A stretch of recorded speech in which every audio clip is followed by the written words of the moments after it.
All right, what's up, y'all? This is K. We are on Jim's Art. I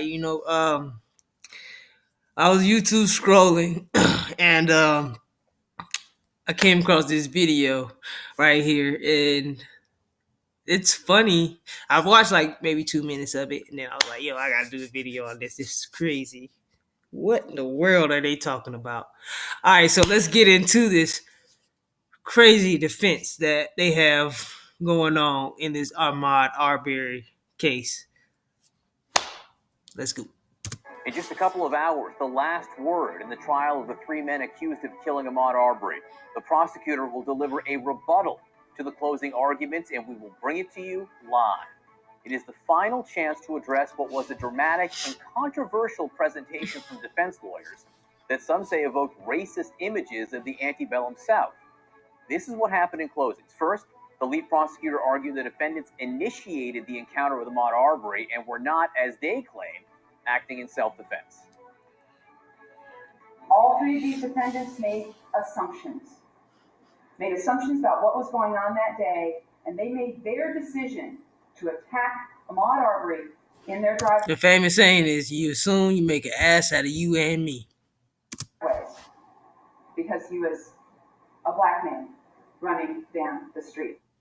Now, lawyers for Travis McMichael, his father Greg, and William Roddy Bryan painted them as concerned neighbors worried about reports of burglaries in the area, and they blamed Arbery for his own death. Look at this motherfucker right here, man. The middle guy. About the thefts and the burglaries, the totality of the facts, why he believed what he did, that he wanted to follow him, that he wanted to talk to him, that he wanted to stop him, for the police to detain him. Don't be fooled by this word arrest. You don't have to announce you're under arrest. Why isn't Mr. Arbery asking for help? Why isn't he calling out, hey, somebody call 911? So you telling me if three guys chasing you down with a gun, you gonna be like, help, help, help? Oh, first thing you gonna be doing is trying to run for your life and save all that energy you have to get away. That's crazy. Like, there's crazy people after me. Maybe that's because Mr. That must be his lawyer right here. Turning Dumbass. Ahmaud Arbery into a victim after the choices that he made does not reflect the reality of what brought Ahmaud Arbery to Satilla Shores in his khaki shorts with no socks to cover his long, dirty toenails. So, this little white motherfucker, I'm sorry, let's take race out of this. So this woman right here just said because he didn't have because he had on cargo shorts and shoes with no socks with long dirty toenails is why he deserved to be killed.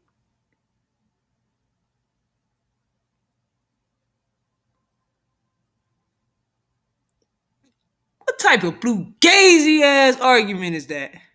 If she was my lawyer, she would have been fired immediately. Because I'm going to jail off of that argument you just made. Like, are you serious? Are you serious? You gonna go for the man's toenails?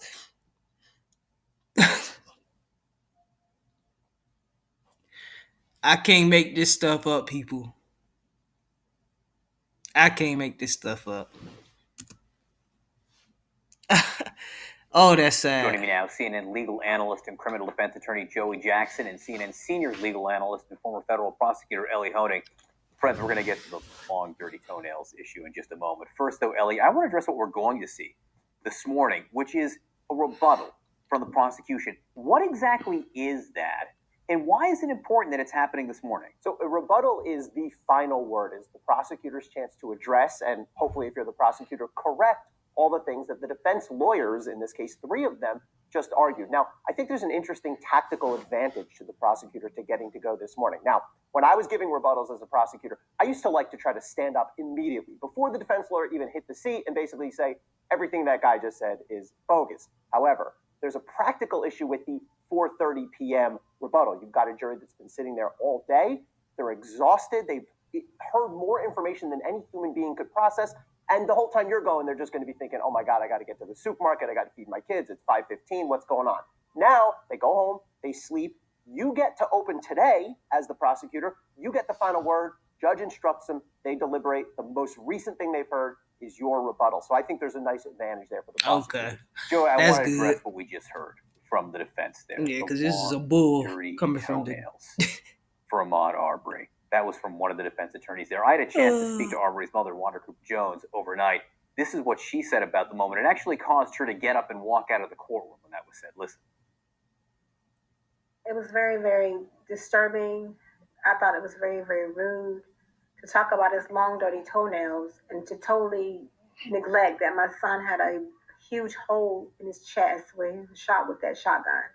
I sat there for the last 2 weeks and let them dehumanize my son, who wasn't doing anything wrong the day that he chose to go for that afternoon job. Yeah, I'm going to call it right now. I think I found these. That was so disrespectful. It really was. It really was, y'all. That was crazy how disrespectful Deplorable that and most was. unfortunate tactic. Listen, I get and understand the defense has a job to do, right? That's the job I do. That's the job we do as defense lawyers. The reality is though you have to thread that needle and thread that line.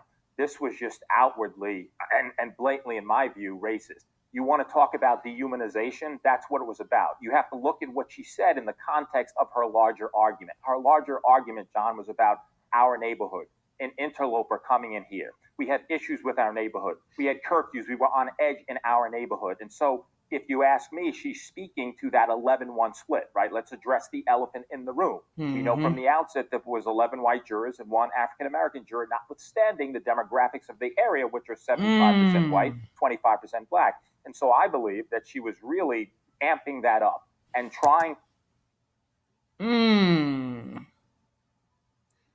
There's 11 white jurors and 1. Now the prosecutor attorney could have did way better than that on that jury pool.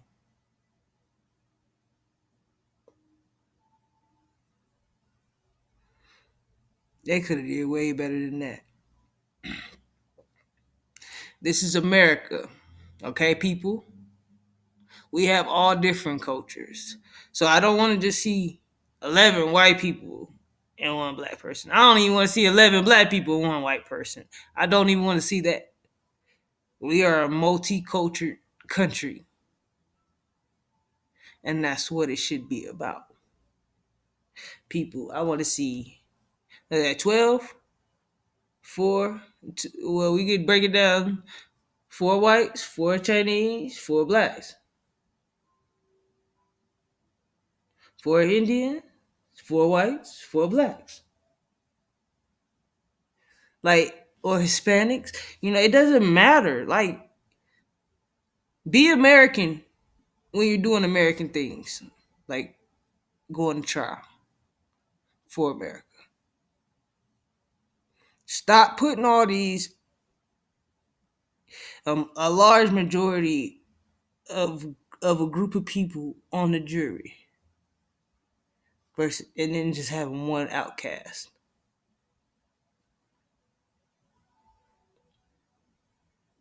I didn't know that. I did not know that they had the jury like that.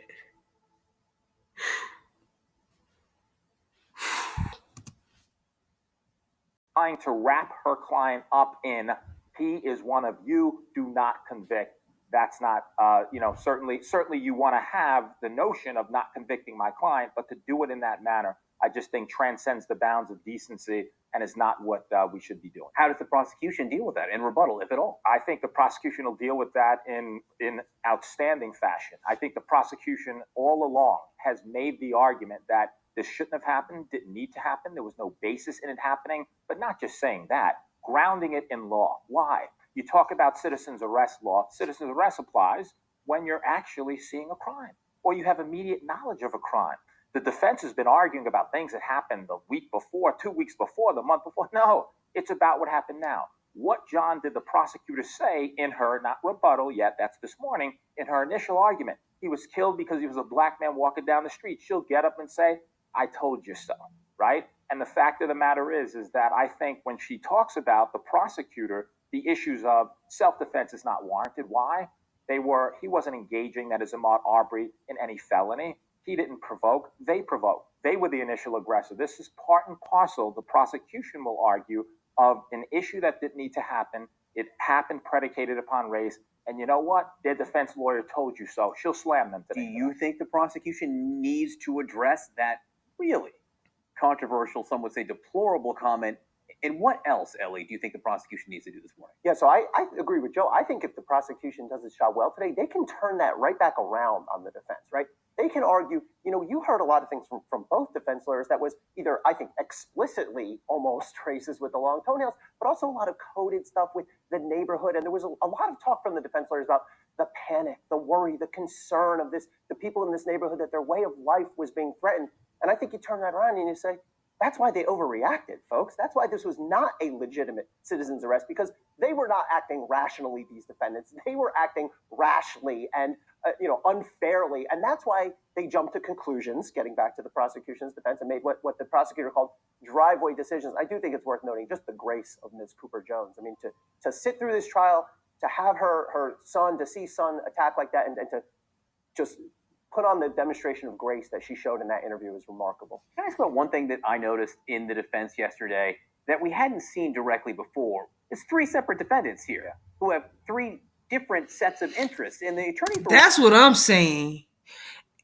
Why are all three of them on trial together? Why are they all three on trial together? I mean, I know they participated in the crime together, but you're prosecuting them differently, aren't you? Or are you hitting them all with the same crime?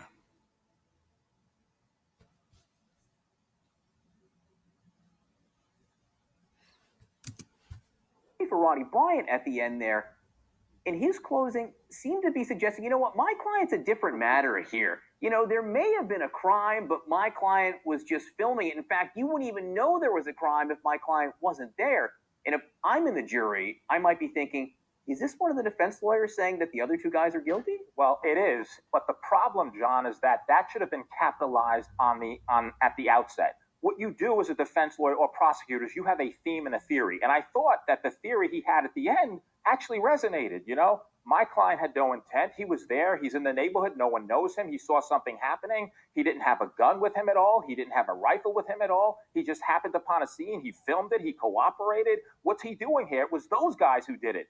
He didn't even make an opening statement. Had he made the opening statement and put his theory out there, right, and repeatedly every witness, sir, it's fair to say that my client, you knew that he came after the fact. Is that right, officer? And you knew he filmed it. Is that right? And he cooperated with you. Is that true also? So if you had that out there as a long-standing matter, I think it would have been more effective than at the end to come and then to say, oh, by the way, he was just there. And so, we'll see how it resonates at the end of the day. I just think it was a lost opportunity not to do that from the outset. Joey Jackson, Ellie Honig, thank you both very much. So, folks, long, dirty toenails. That is their defense. Cargo pants and long, dirty toenails. If he had them on, this wouldn't happen.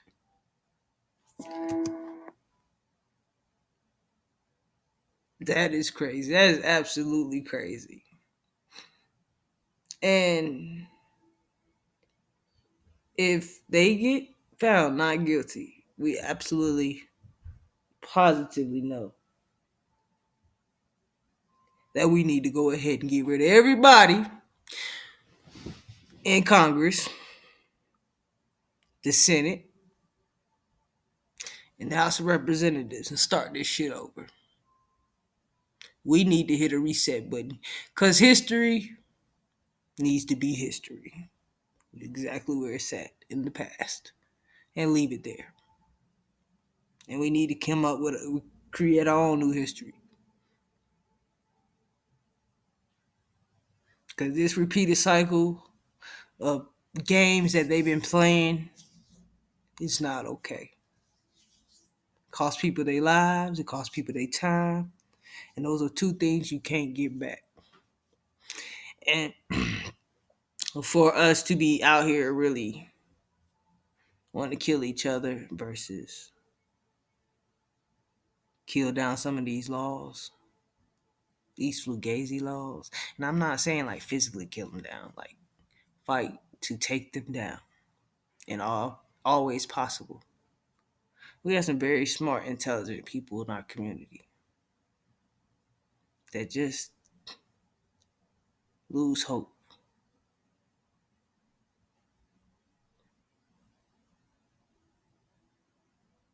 And it's sad.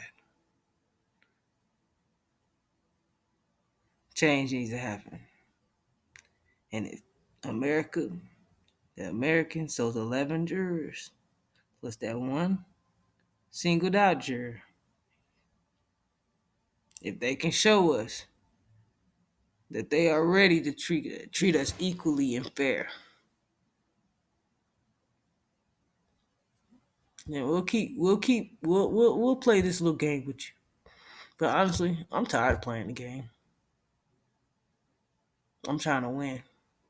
I don't want to just play to just play. I'm trying to win. And there's ways we can win, community. There's ways we can win. But if you do like this video, please hit that like, share, and subscribe button down below. All right, and I appreciate you guys for joining me. I'm out.